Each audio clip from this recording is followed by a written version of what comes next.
Bonjour Bom à toutes et à dia a tous. todas e C'est un todos. É vraiment um un grande plaisir de vous prazer retrouver ce encontrá-los matin hoje de pour la manhã para essa troisième terceira séance sessão de deste ce mini curso, mini-cours dessa mini aula sobre as formas e développement os de la fundamentos da solidarité solidariedade humaine. humana. Et Vocês comme vous le sabem savez, nous que nós parlons falamos beaucoup de muito da la théorie teoria de da l'attachement vinculação social. social. La séance d'aujourd'hui sera A sessão de consacrée hoje vai ser aux luttes dedicada sociales às et je voudrais lutas essayer de, sociais. E avec eu vous de montrer queria mostrar comment para on peut vocês como interpréter as lutas les luttes sociais sociales contemporâneas contemporaines podem ser à interpretadas partir a justement de la partir da théorie de teoria l'attachement da social, vinculação à social partir e a des partir différents dos types de liens sociaux diversos que nous laços avons sociais que nós já examinés au cours analisamos ao longo des das deux últimas dernières duas séances. aulas.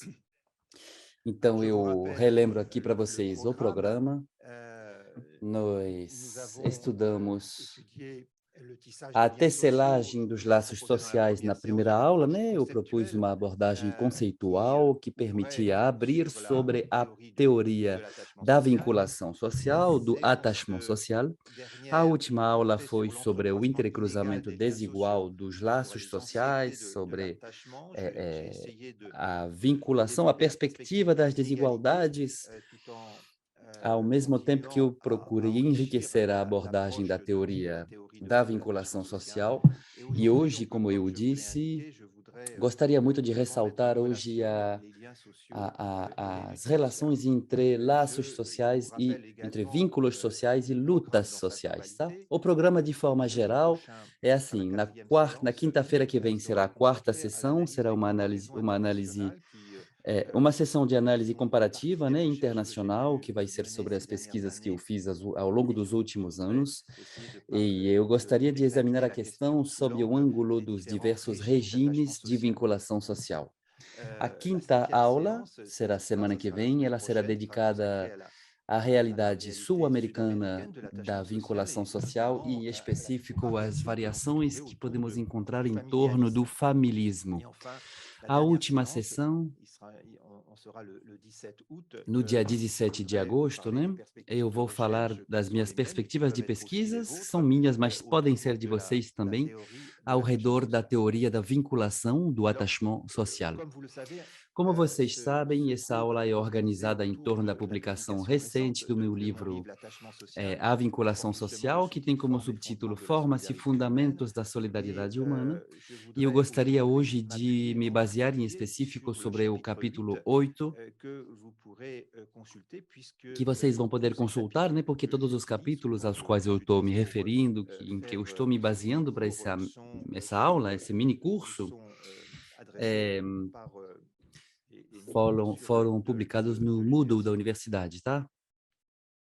Alors, aujourd'hui, Bom, donc, hoje eu je voudrais gostaria essayer tout de d'abord de vous expliquer quelle est cette problématique, explicar qual é essa comment peut-on problemática, como analyser podemos les luttes analisar as sociales lutas sociais sob sous o l'angle des ângulo liens dos sociaux. laços sociais, Et je e eu voudrais gostaria de faire fazer uma une sorte espécie de de sociologie sociologia historique histórica en vous faisant ao entrer propor para vocês uma dans imersão na história l'histoire de um d'un movimento, mouvement particulier um movimento euh, específico qui a que été foi vraiment bem bien documentado documenté pelos par les historiadores, historiens. né? C'est Trata-se de une uma grève, greve, a la grève greve des dos chaussonniers des fabricantes fougères. de Les chaussonniers, ce sont des pantufa, fabricants sabe? de Chaussonnier em chaussures. francês, C'est é une uma industrie de la indústria, na chaussure, une época, industrie no naissante de la início dessa chaussure à indústria Fougères.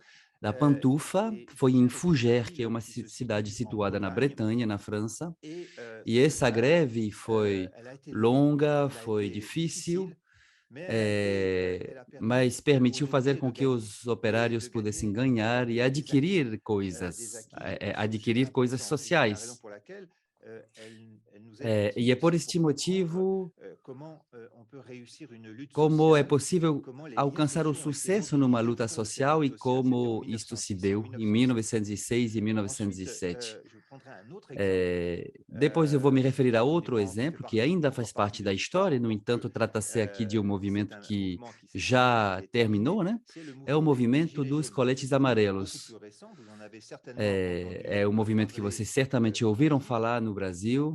C'est un É um mouvement d'une ampleur movimento importante en amplo France na qui a França, né? duré Foi um movimento que teve duração plusieurs de mois vários meses, com avec várias beaucoup de manifestações, manifestations, beaucoup com várias de violências violence também. aussi. nesse movimento. dans ce mouvement E eu et gostaria de tentar d'essayer mostrar, a de partir montrer à deste partir de exemplo, ces exemples como comment les os médias laços sociaux sont sociais également também são mobilisés, mobilizados pour para pouvoir, poder entender, essayer de do ponto de comprendre, vista sociologiquement, sociológico, qual é o la teor teneur de ce desse mouvement movimento social. social. Então, Donc são 2 études de dois cas, casos, né? Dois estudos de une plus caso, um caso historique et mais une autre plus histórico, um récente, caso mais recente, para tentar pour essayer entender de comprendre l'intérêt e d'approcher tentar entender o d'analyser interesse les da luttes análise das sociales, lutas sociais à a partir partir de da la perspective perspectiva des dos liens laços sociaux. sociais.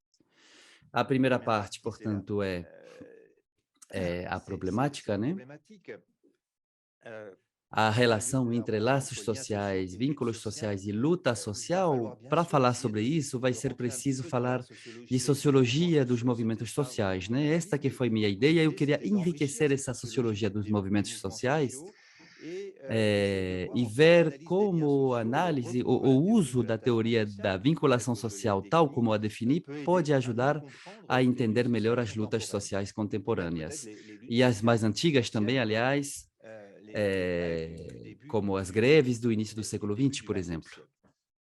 O Le début início, du o XXe início do siècle, século c'est XX une também période foi aussi um très período importante importante, parce qu'il y a porque eu teve muitas énormément de greves, grèves em au début específico no início do du XXe século XX, siècle. bem no Des início, e grèves qui ont greves que abouti se souvent concretizaram, na à maior parte des dos acquis casos, et à des se petits succès, concretizaram abouti à des por succès importants verdadeiros et qui constituent sucessos e des acquis sociaux pour que les ouvriers trouxeram encore benefícios aujourd'hui. sociais, direitos sociais para os Donc, je operários voudrais até essayer hoje. Eu de gostaria de partir começar des liens sociaux falando parce dos que, laços, dos comme on l'a vínculos vu, si les sociais, liens porque, tal sociaux como sont un vimos, podem ser um facteur fator de d'inégalité entre les desigualdade individus, entre entre les groupes, c'est ce qu'on a indivíduos e vu la semaine grupos.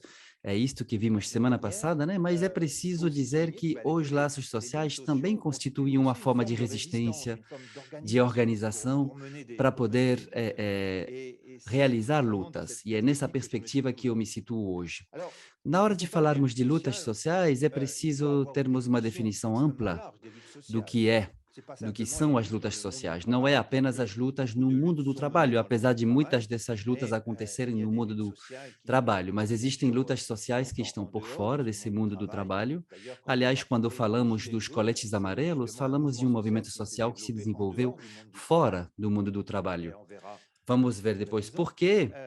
On peut Podemos analyser, par analisar, por exemple, exemplo, les as luttes lutas sociales sociais dans le no cadre contexto de de uma sociologie sociologia mais plutôt urbaine. urbana, Quand on prend en compte les conflits quando urbains, se leva em les luttes consideração d'influence conflitos dans les urbanos, territoires. lutas de influência em Il y a determinados aussi territórios. Também l'idée temos a de ideia de croisade cruzada morale, moral, c'est-à-dire des né? gens des Moradores que habitants qui defendem défendent seu leurs droits bairro, que civiques, qui tentam essayent impor d'imposer um sistema de un système de normas normes aos outros, aux e aí autres. Et on podemos peut sim parler dans ce falar cas-là de verdadeiras d'une lutas véritable lutte sociais, sociale, de lutas de lutte influência, d'influence, de lutte luta pour le para o pouvoir poder dans nos les territórios territoires urbains. urbanos. Bien sûr, les luttes sociales, c'est As aussi lutas sociais des luttes também qui peuvent são concerner des différentes lutas que générations. remetem a Il y a várias des gerações, né? inégalités Existem desigualdades intergénérationnelles. Parfois, intergeracionais, il y a des luttes de às pouvoir. vezes Les tem jeunes veulent effectivement eh, parfois os obtenir jovens le podem pouvoir querer qu'ils n'ont obter um pas parce poder qu'il est que não o maintenu par detém, des que está catégories plus detido nas âgées. mãos de Et donc, il peut y grupos avoir des mais luttes de de mais pouvoir idade, entre então pode générations, haver évidemment. lutas de poder Des luttes de intergeneracional, pouvoir dans pode l'espace haver public no en lien espaço avec des público formes de ligado discrimination, à discriminação, discrimination notamment em ethniques ou específico religieuses, étnicas, religiosas, des discriminations discriminações raciales. Il peut y avoir raciais. des luttes Pode haver lutas no dans espaço l'espace público. public lui-même. Vous avez vu d'ailleurs que en Vocês viram France, que très dernièrement, recentemente na França il y a eu tivemos beaucoup muita de dégradations, de degradação luttes de lutas urbaines urbanas. après, Isto après la após o mort falecimento d'un de um un jeune jovem habitant morador des de quartiers bairros défavorisés qui a été desfavorecidos na França, brutalisé né, que foi et puis violentado tué e morto pela par la police, et polícia, ce qui a e isto déclenché une desencadeou vague uma d'émeutes revolta considérable et qui renvoyait com muita finalement violência, la cause de e a tout ça, causa c'était bien disto sûr tudo, cet né, era acte esse ato policial, policier, é mais claro, c'était mas aussi também une era preuve de la a discrimination. discriminação que C'était estava cette envolvida, épreuve que vivent les essa, personnes qui sont, comme on dit eh, aujourd'hui, racialisées essa coisa a dans qual ces estão quartiers et qui submetidas se esses sentent pas jovens que moram reconnus nesses dans leurs bairros, que droits. não se sentem reconhecidos, cujos Bien direitos sûr, il não y a des estão luttes qui reconhecidos. Então, concernent bien sûr tem la lutas que question também têm a ver com a des questão droits dos humains, direitos la question des droits de humanos, l'homme, l'idée de ce que je pourrais développer o que eu d'un poderia attachement à desenvolver l'humanité, como c'est-à-dire on va uma se battre vinculação, um parce qu'on apego à croit humanidade, né? A gente à luta porque a l'importance gente acredita na de importância défendre de les droits defender des os êtres direitos humains. de serem Et humanos. puis on peut